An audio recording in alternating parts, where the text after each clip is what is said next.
আসসালামু আলাইকুম বন্ধুরা, কেমন আছেন আপনারা? আশা করি যে যেখানে আছেন মহান আল্লাহ রাব্বুল আলামিনের অশেষ মেহেরবানিতে ভালো আছেন। আপনাদের দোয়া এবং ভালোবাসায় আমি এবং আমার পরিবারের সকলে ভালো আছি, আলহামদুলিল্লাহ। তো বন্ধুরা, আমি আবারও একটি ছোট্ট ব্লগ নিয়ে আপনাদের মাঝে হাজির হলাম। তো দেখতে থাকুন আমাদের আজকের ব্লগটি, আর দেখে কেমন লাগে অবশ্যই লাইক কমেন্টসের মাধ্যমে জানাবেন। তো শুরুতেই দেখতে পাচ্ছেন যে আমরা চলে আসছি এয়ারপোর্টে ভাবিকে বিদায় দেওয়ার জন্যে। তো ভাবি আজকে বাংলাদেশে চলে যাচ্ছে, সেই জন্য আর কি আমি আয়শার আব্বু এবং ভাই, এই তো আমরা চারজন মিলে চলে আসছি ভাবিকে বিদায় দেওয়ার জন্য। তো প্রবেশের পথে এই যে এখান থেকে টিকিট করতে হবে আর কি গাড়ি পার্কিংয়ের জন্যে। তো সেটা আর কি আয়শার আব্বু করে নিল। তো এটা এখন গাড়ি পার্কিং করার জন্য আমাদের উপরে যাইতে হবে। তো আমরা নিচতলা থেকে আর কি দোতলায় চলে আসছি, এখন তিনতলায় যাইতে হবে আমাদের গাড়ি পার্কিং করার জন্য। তো এই যে এখান দিয়ে কত মানুষ আর কি আসছে, যারা সৌদি আরবে যারা আসলো তারা আর কি এখান দিয়ে বের হচ্ছিল। তাদের জন্য হয়তো যারা নিতে আসছে তাদের গাড়ি টাড়ি এইদিকে রাখা আছে, যে দেখতেই পাচ্ছেন সকলে কিন্তু এই সাইড দিয়ে বের হচ্ছে। তো আমাদের যেহেতু ভাবি দেশে চলে যাবে, তো আমাদের উপর দিয়ে যাইতে হবে তিনতলায়। তো আমরা গাড়ি নিয়ে আর কি তিনতলায় যাচ্ছিলাম।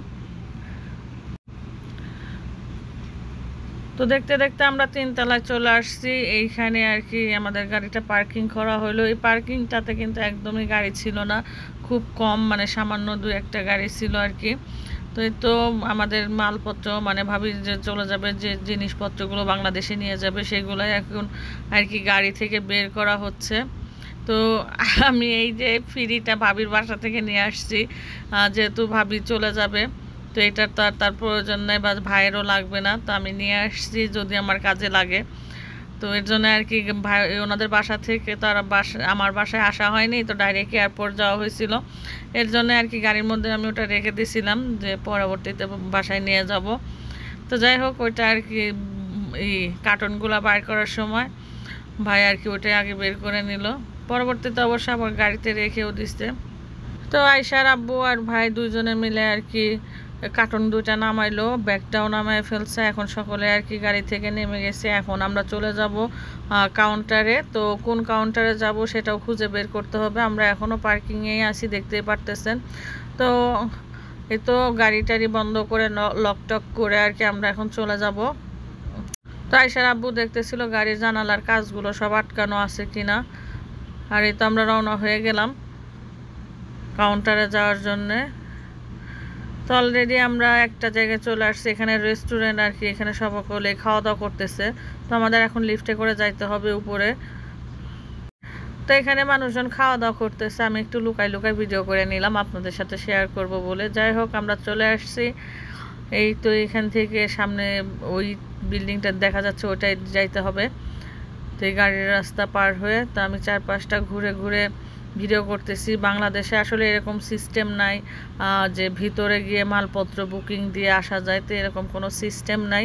তো সৌদি আরবে দেখলাম সৌদি এয়ারলাইন্সের যে গেটটা, সেখানে আর কি এই সিস্টেমটা আছে, কিন্তু এখানে বাংলাদেশ এয়ারলাইন্স যেটা আছে সেটাতে কিন্তু এই সিস্টেম নাই, সেখানে যাত্রীকেই সব কিছু করতে হয়। আর এখানে সৌদি এয়ারলাইন্স যেটা, তো এখানে তার সাথে যারা থাকে সকলে ভিতরে যাইতে পারে, দেন সব মালপত্র বুকিংও করে দিতে পারে। তো এই তো আমরা ভেতরে যাওয়ার জন্য আর কি রওনা দিলাম, রাস্তা পার হয়ে যাইতে হবে। তো এখানে ভাই আর আয়শার আব্বু আর কি দেখে নিল যে কাগজপত্র সব কিছু ঠিকঠাক আছে নাকি, সব কিছু ঠিক মতন আনছে কিনা, আর কোন গেট দিয়ে ঢুকতে হবে আর কি, এগুলো সম্পূর্ণ দেখে নিল। দেখে নেওয়ার পরে আমরা কিন্তু অলরেডি এয়ারপোর্টের মধ্যে ঢুকে পড়লাম। এখন এই সাইড থেকে আর কি মাল বুকিং দেওয়া হয়। তো আমরা এখানে আসার প্রায় 2 মিনিট পরে আর কি এখানে সার্ভিস শুরু হয়ে গেল। তো এই যে লোকটা আর কি বলতেছিল যে তোর কোন কাউন্টার, কোন দেশে যাবি, কোথায় মাল বুকিং টুকিং করতে হবে আর কি, সব কিছু উনি বলে দিতেছিল। তো একটা জিনিস আমি খুব ভালো দেখলাম যে সৌদি আরবে একটা কাস্টমার বা একজন প্যাসেঞ্জার যখনই আসতেছে, সাথে সাথে এয়ারপোর্টের কর্মীরা গিয়ে তাকে মানে জিজ্ঞেস করতেছে সে কোন দেশে যাবে, তার কয় নম্বর কাউন্টারে গিয়ে মাল বুকিং দিতে হবে, সব কিছু কিন্তু তারাই দেখাই দিচ্ছিল। তো এই সিস্টেমটা খুবই ভালো লাগছে। আর আমাদের বাংলাদেশে এমন একটা পরিস্থিতি যে গিয়ে জিজ্ঞেস করলেও কেউ বলতে চায় না তাদের এতটা দাম বা এতটা সময়ের মূল্য, তাদের কথাই বলতে চায় না। তো দেখলাম যে 2 মিনিট একটা প্যাসেঞ্জার এসে মধ্যে 2 মিনিটও দাঁড়াইতে পারে না, সাথে সাথেই কর্মীরা এসে জিজ্ঞেস করতেছে কোন দেশে যাবে, তার কোথায় বুকিং করতে কি মালপত্র বুকিং দিতে হবে সেটাই আর কি বলে দিচ্ছে। তো এই তো ভাবি আর ভাই আর কি মালপত্র বুকিং দিয়ে চলে আসছে, বুকিং দিতে গেছিলো, ওনারা আসতেছে দেখতে পারতেছেন। তো আমি একটু সামনে আগে গিয়ে আর কি ভিডিও করছিলাম, আমরা তো দূরে বসেছিলাম, তো সেইখান থেকে আর কি বুকিং যে জায়গায় দেয় একটু দূরে, তো আমি আবার সামনে আগায় গিয়ে একটু বুকিং এর ওই জায়গাটা দেখে আসলাম। তো এখানে আয়শা বসে আছে, ওর আব্বু দাঁড়ায় আছে, তুই যে ভাই আর ভাবি আসতেছে, মালপত্র বুকিং শেষ, মাল সামান্য কিছু বেশি হয়েছিল, তারপরে কোনো ঝামেলা করেনি, ছেড়ে দিছে। তো যাই হোক, এটাও ভালো লাগছে, বাংলাদেশ হইলে হয়তো বা ছাড়তো না, টাকা নিত। যেহেতু ভাবির ফ্লাইট ছিল রাত্রে 2:30টার দিকে, আর আমরা এয়ারপোর্টে 10টার আগে গিয়ে পৌঁছাই গেছিলাম, তো অনেকটা সময় আমাদের অপেক্ষা করতে হয়েছে। তারই যে ভাইটা বলতেছে যে আপনি এখন ভিতরে গিয়ে বসে পড়েন, তাহলে আপনার জন্য ভালো হবে।